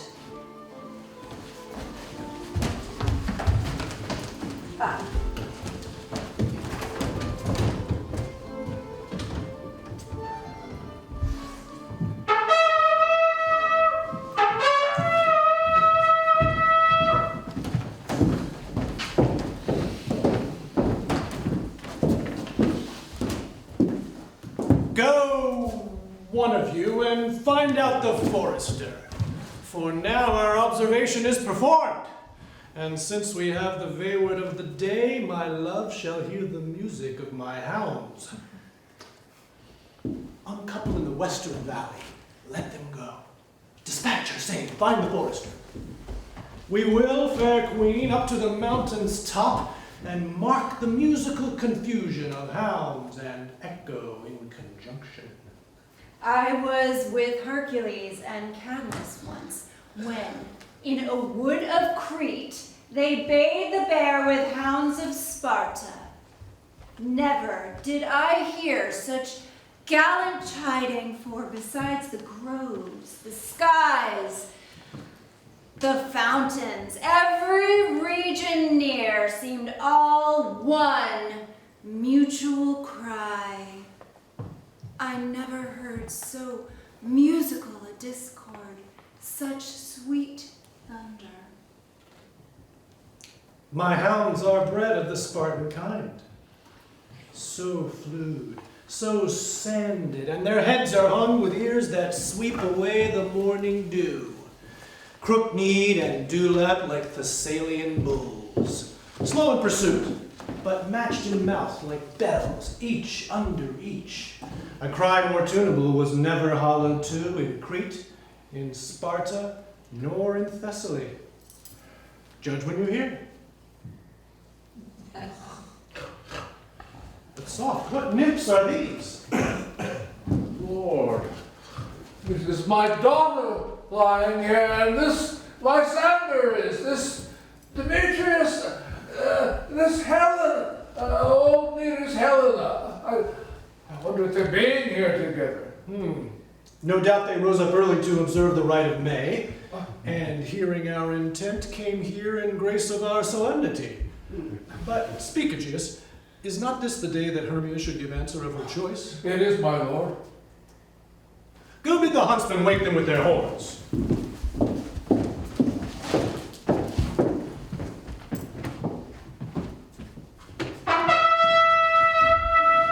Good morrow, friends. St. Valentine is past. Begin these wood birds but to couple now. Pardon, my lord. I pray you all stand up. I know you two are rival enemies. How comes this gentle concord in the world, that hatred is so far from jealousy to sleep by hate and fear no enmity? My lord, I shall reply amazedly, half sleep, half waking. But as yet, I swear, I cannot truly say how I came here. But as I think, for truly would I speak, and now I do bethink me, so it is. I came with Hermia hither. Our intent was to be gone from Athens, where we might without the peril of the Athenian law. Enough, my lord, you have enough. They would have stolen away, Demetrius. They would, and thereby have defeated you and me. You of your wife, and me of my consent that she should be your wife. My lord, fair Helena told me of their stealth, of this their purpose hither to the wood, and I, in fury, hither followed them, and fair Helena, in fancy, following me. But, my good lord, I wot not by what power, but by some power it is that my love for Hermia melted as the snow. It seems to me as a remembrance of an idol god, which in my childhood I did dote upon. All the faith and virtue of my heart, the object and pleasure of mine eye, is only Helena. To her, my lord, was I betrothed ere I saw Hermia, but like a sickness did I loathe this food, but as in health did I come to my natural taste. Now I do wish it, love it, long for it, and will forevermore be true to it. Fair lovers, you are fortunately met. Of this discourse we more will hear anon. Aegeus, I will overbear your will. For in the temple, by and by, with us, these couples shall eternally be knit. And since the morning now is something worn, our purposed hunting shall be set aside. Away with us to Athens, 3 and 3. We'll hold a feast in great solemnity. Come, Hippolyta.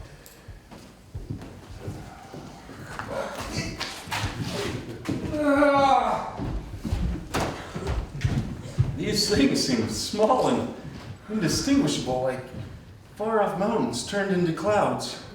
Methinks I see these things as in a dream, where everything seems double. So methinks, and I have found Demetrius as a jewel, mine own and not mine own. Are you sure we are awake?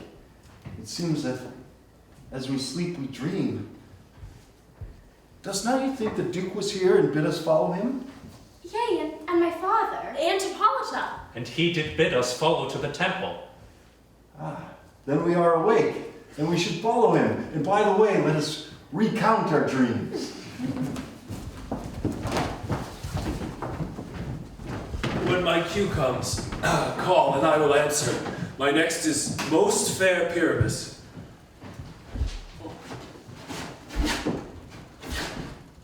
Hey ho!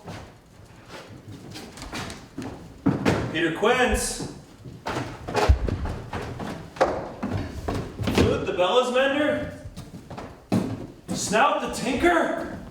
Starveling? Oh, God's my life stolen hence and left me asleep. Oh, I've had a most rare vision. I've had a dream. Past the wit of man to say what dream it was. Man is but an ass if you go about to expound this dream. Methought I was. Oh, there's no man can say what. Methought I was. Methought I had. But man is a patched fool if he will go about to say what methought I had. The eye of man hath not heard, man's hand is not able to taste, his tongue to conceive, nor his heart to report what my dream was. Oh, I shall have Peter Quince write a ballad of this dream. It shall be called Bottom's Dream, because it hath no bottom. And I will sing it in the latter end of the play before the Duke. Peradventure, to make it the more gracious, I will sing it at her death.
Have you sent to Bottom's house? Has he come home yet? He cannot be heard of. Out of doubt he is transported. If he come not, then the play is marred. It goes not forward, doth it? It is not possible. There's not another man in all Athens able to discharge Pyramus but he. No, he hath simply the best wit of any handicraftman in Athens. Yeah, and the best person too. And he's a very paramour for a sweet voice. Oh, you must say a paragon, a paramour's, God bless us, a thing of naught. Masters, the Duke is coming from the temple, and there are 2 or 3 lords and ladies more married. Had our sport gone forward, we had been made men. Oh, sweet bully Bottom, thus hath he lost 6 pence a day during his life. He could not have escaped 6 pence a day, and the Duke had not given him 6 pence a day for playing Pyramus. I'll be hanged. He would have deserved it. 6 pence a day in Pyramus or nothing. Where are these lads? Where are these hearts? Almost courageous day, almost happy hour! Masters, I am to discourse wonders, but ask me not what. For if I tell you I am not true Athenian, I will tell you everything right as it fell out. Let us hear, sweet Bottom. Not a word of me. All I will say is that the Duke hath dined. Get your apparel together, good strings to your beards, new ribbons to your pumps. Meet presently at the palace. Every man look o'er his part, for the short and the long is... Our play is preferred! In any case, let he who play Thisbe have clean linen, and let he who play the lion not pare his nails, for they are to hang out by the lion's claws. And most dear actors, eat no onions nor garlic, for we are to utter sweet breath. And I do not doubt to hear them say it is a sweet comedy. Well, no more words. Away! Go! Away!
Strange, my Theseus, that these lovers speak of. More strange than true. I never may believe these antique fables nor these fairy toys. Lovers and madmen have such seething brains, such shaping fantasies that apprehend more than cool reason ever comprehends. The lunatic, the lover, and the poet are of imagination all compact. One sees more devils than vast hell can hold. That is the madman. The lover, all is frantic, sees Helen's beauty in a brow of Egypt. The poet's pen, in a fine frenzy rolling, doth glance from heaven to earth, from earth to heaven, and as imagination bodies forth the forms of things unknown, the poet's pen turns them to shapes, and gives to airy nothing a local habitation and a name. Such tricks hath strong imagination, that if it would apprehend some joy, it comprehends some bringer of that joy. Or in the night, imagining some fear, how easy is a bush supposed to bear? By all the story of the night told over, and all their minds transfigured so together, more witness it than fancy's images, and grows to something of great constancy. But howsoever strange and admirable. Here come the lovers, full of joy and mirth. Joy, gentle friends, joy and fresh days of love accompany your hearts. More than to us wait in your royal walks, your board, your bed. Come now, what masks, what dances shall we have to while away this long age of 3 hours between our after supper and our bedtime? Where is our usual manager of mirth? Is there no play to ease the anguish of a torturing hour? Call Philostrate. Here, mighty Theseus. Say, what abridgment have you for this evening? What masks? What music? Is there no play to ease the anguish? There is a brief how many sports are ripe. Make choice of which your highness will see first. The battle with the centaurs to be sung by an Athenian eunuch to the harp. Well, none of that. That have I told my love in glory of my kinsman Hercules. The riot of the tipsy bacchanals, tearing the Thracian singer in their rage. That's an old device, and it was played when I from Thebes came last a conqueror. The thrice 3 muses mourning for the death of learning, late deceased in beggary. That is some satire, keen and critical, not sorting with a nuptial ceremony. A tedious brief scene of young Pyramus and his love Thisbe, very tragical mirth. Merry and tragical, tedious and brief, that is hot ice and wondrous strange snow. How shall we find the concord of this discord? A play there is, my lord, some 10 words long, which is as brief as I have known a play. But by 10 words, my lord, it is too long, which makes it tedious. For in all the play there is not one word out, one player fitted, and tragical, my noble lord, it is, for Pyramus therein doth kill himself, which, when I saw rehearsed, I must confess, made mine eyes water, but more merry tears the passion of loud laughter never shed. And, well, who are they that do play it?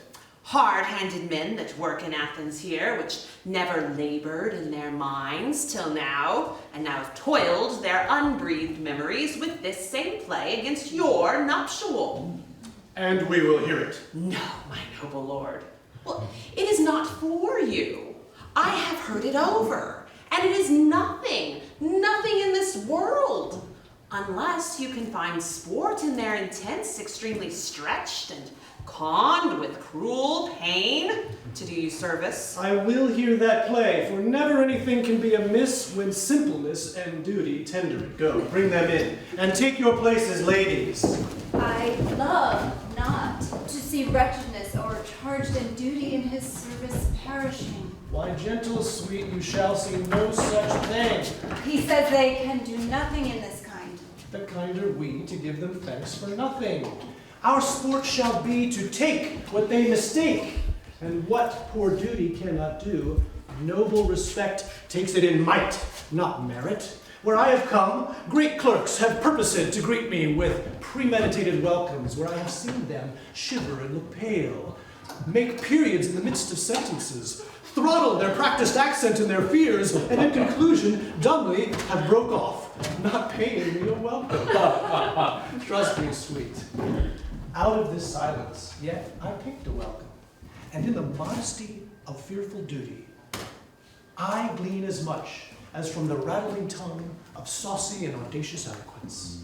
Love, therefore, speaks most to my capacity. So please your grace, the prologue is addressed. Let him approach.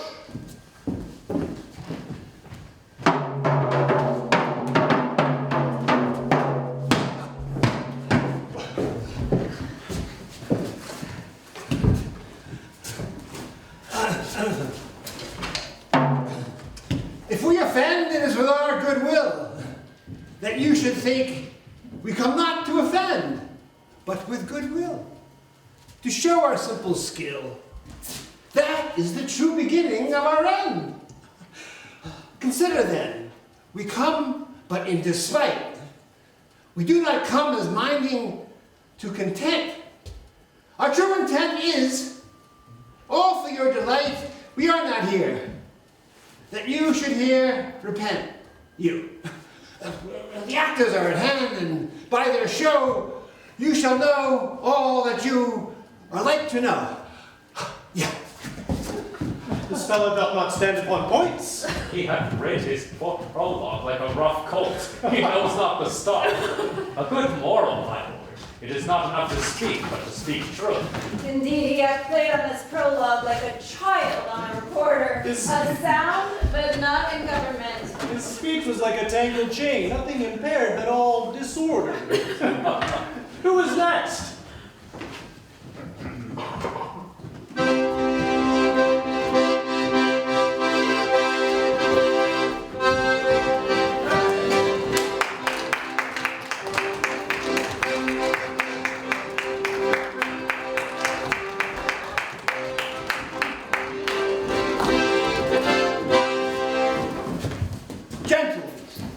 Perchance you wonder at this show.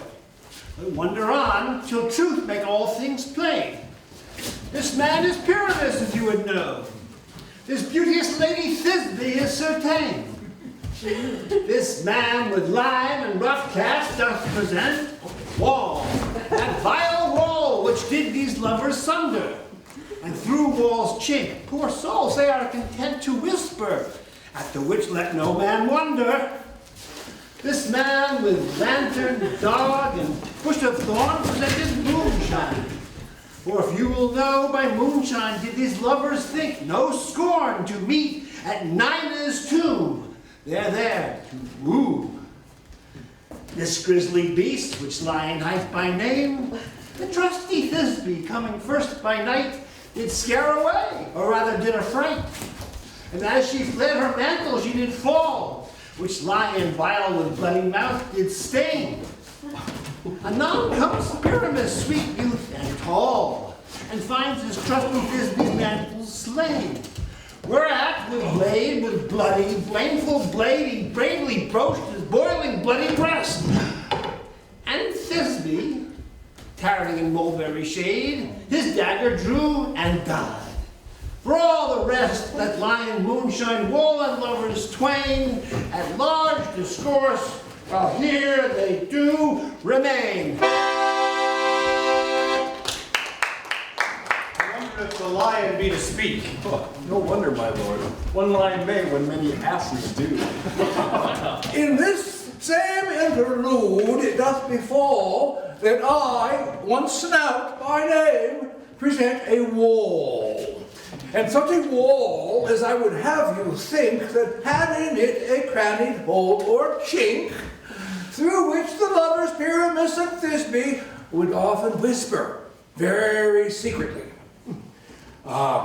This loam and rough cast and this stone doth show that I am that same wall. The truth is so.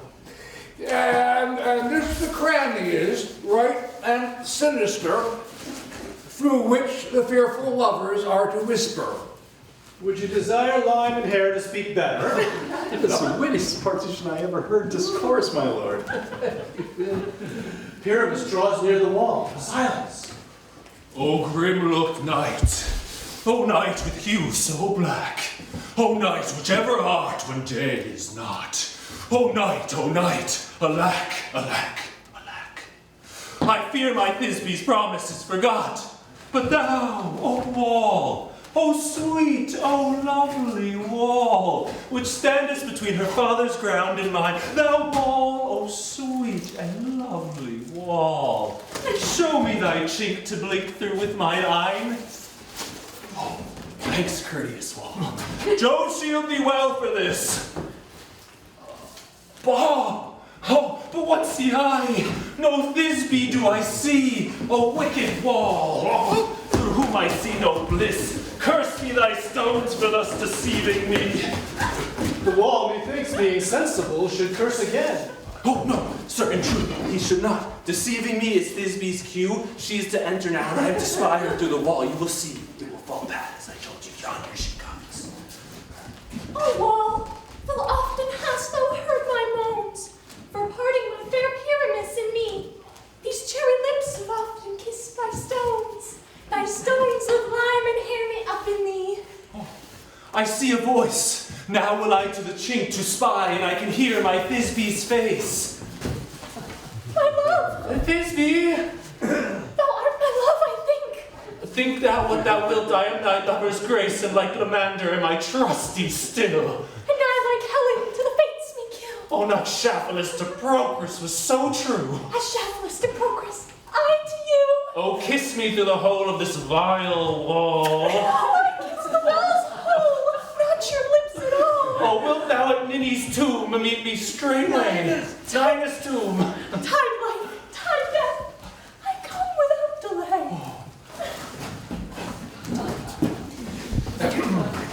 Thus have I, wall, my part started so, and being done, thus wall away doth go. Now is the wall down between the two neighbors. No remedy, my lord, when walls are so willful to hear without warning. This is the silliest stuff that ever I heard. The best in this kind are but shadows, and the worst are no worse if imagination amend them. It must be your imagination then, and not theirs. If we imagine no worse of them than they of themselves, they may pass for excellent men. Look! Ah, here come two noble beasts in, a man and a lion.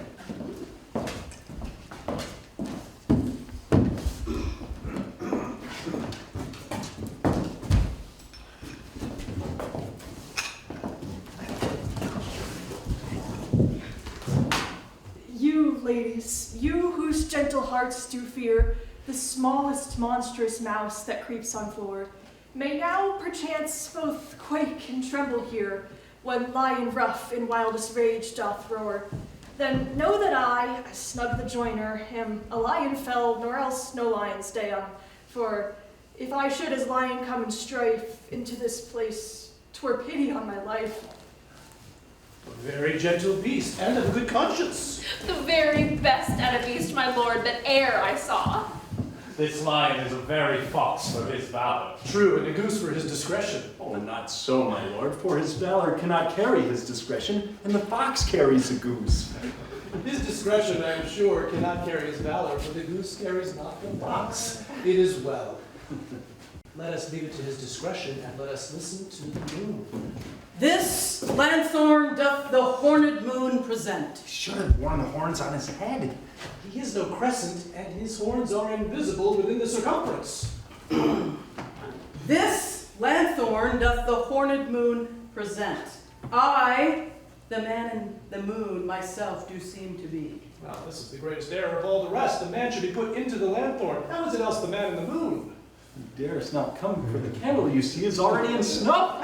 I am weary of this moon. Would he would change? It appears by the small light of his discretion that he is in the wane, but yet in all courtesy, in all reason, we must stay the time. Proceed, moon. All that I have to say is to tell you that this lanthorn is the moon, I, the man in the moon, this thorn bush, my thorn bush, this dog, my dog. Why, all these should be in the moon. They're all there. Oh, silence. Here comes Bisbee. Bisbee. This is old Ninny's tomb. Where is my love? Well roared, lion! Well run, Thisbe! Well shown, moon. Truly the moon shines with a good grace. Well moused, lion. Oh, and then came Pyramus. And so the lion vanished. Sweet moon, I thank thee for thy sunny beams. I thank thee, moon, for shining now so bright. For by thy gracious golden glittering gleams, I trust to take of truest Thisbe's sight. But stay, oh spite! But mark, poor knight, what dreadful dole is here? Eyes, do you see? How can it be? Oh dainty duck, oh dear! Oh, thy mantle good! What? Oh, stained with blood! Oh, approach, ye furies fell!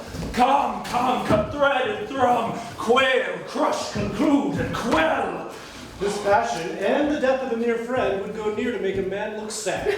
Be true, my heart, but I pity the man. Oh, wherefore, nature, didst thou lion's frame?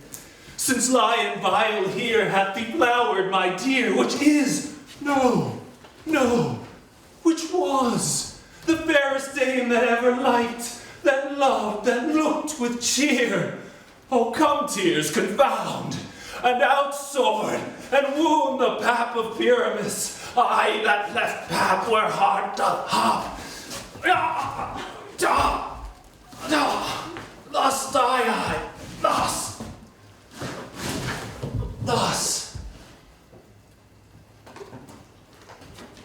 Now am I dead. Now am I fled. My soul is in the sky. Tongue, lose thy light. Moon, take thy flight. Moon, take thy flight. And die. Die. Die. Die.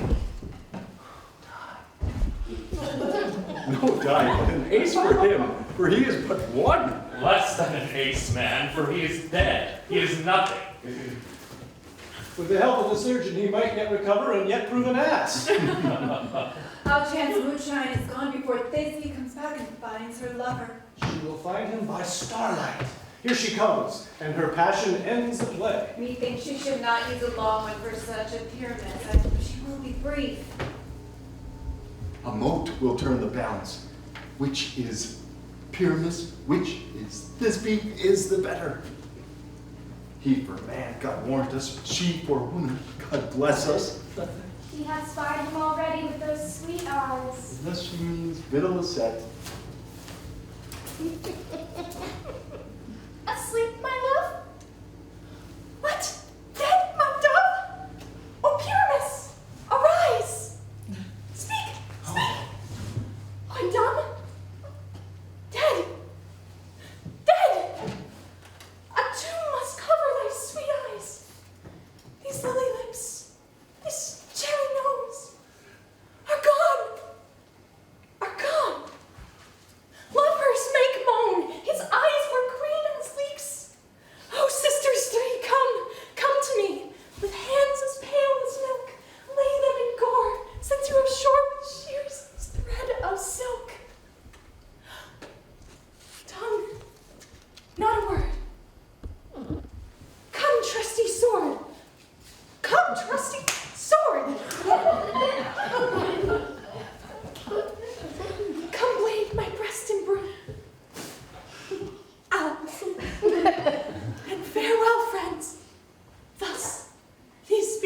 will do. Moonshine and lion are left to bury the dead. Aye, and wall too. Oh, no, I assure you, the wall is down that part of their fathers. Would it please you to see the epilogue or to hear a Bergamask dance between two of our company? No epilogue, I pray. For your play needs no excuse. Never excuse. For when the players are all dead, there need none to be blamed. Marry, if the man who writ it had played Pyramus and hanged himself in Thisbe's garter, it would have been a fine tragedy, and so it is truly, and very notably discharged. But come, your Bergamask, let your epilogue alone.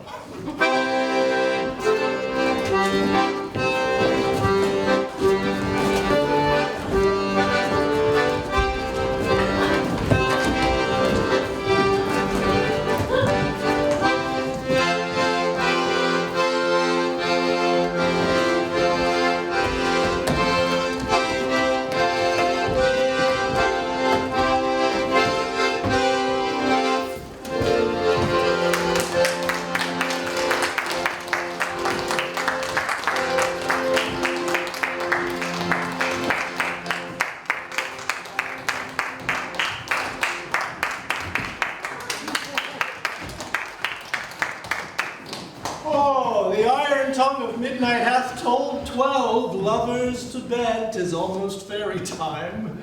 I fear we may outsleep the coming morn, as much as we this night have overwatched.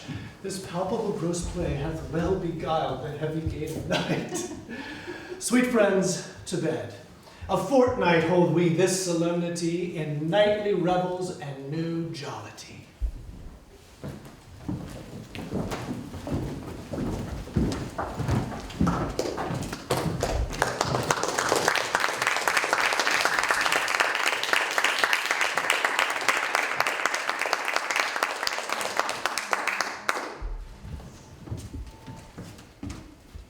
Now the hungry lion roars, and the wolf behowls the moon, whilst the heavy ploughman snores, all with weary task fordone. And now the wasted brands do glow, whilst the screech owl, screeching loud, puts the wretch that lies in woe in remembrance of a shroud. Now it is that time of night with the graves all gaping wide, every one that's forth its sprite in the churchway paths to glide. And we fairies that do run by the triple Hecate's team, from the presence of the sun, following darkness like a dream, know our frolic. Not a mouse shall disturb this hallowed house. I am sent with broom before to sweep the dust behind the door. Through the house in glimmering light, by the dead and drowsing fire, every elf and fairy sprite hopped as light as bird from briar. And this ditty after me, sing and dance it trippingly. First rehearse your song by rote, to each word a warbling note. Hand in hand with fairy grace, we shall sing and bless this place. Now until the break of day, through the house each fairy stray, to the best bride bed will we, which by us will blessed be. And the issue there create ever shall be fortunate. So shall all the couples three ever true in loving be. With this field do consecrate, every fairy take his gate, and each several chamber bless, through the palace with sweet peace.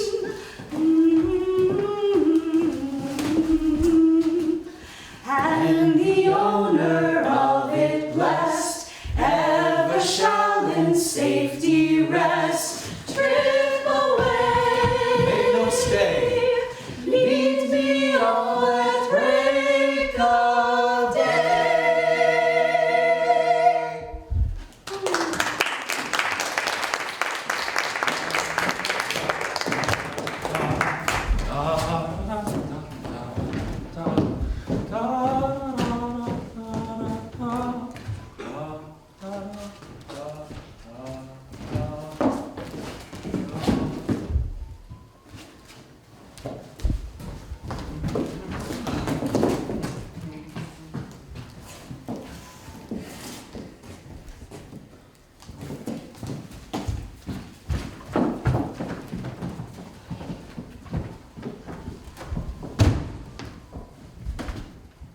we shadows have offended, think but this, and all is mended.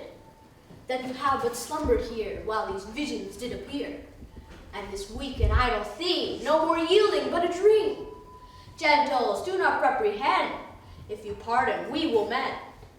And as I am an honest puck, if we have unearthly luck, now to escape the serpent's tongues, we will make amends ere long. Else the puck a liar calls, so good night unto you all. Give me your hands, if we be friends, and Robin shall restore. Amen.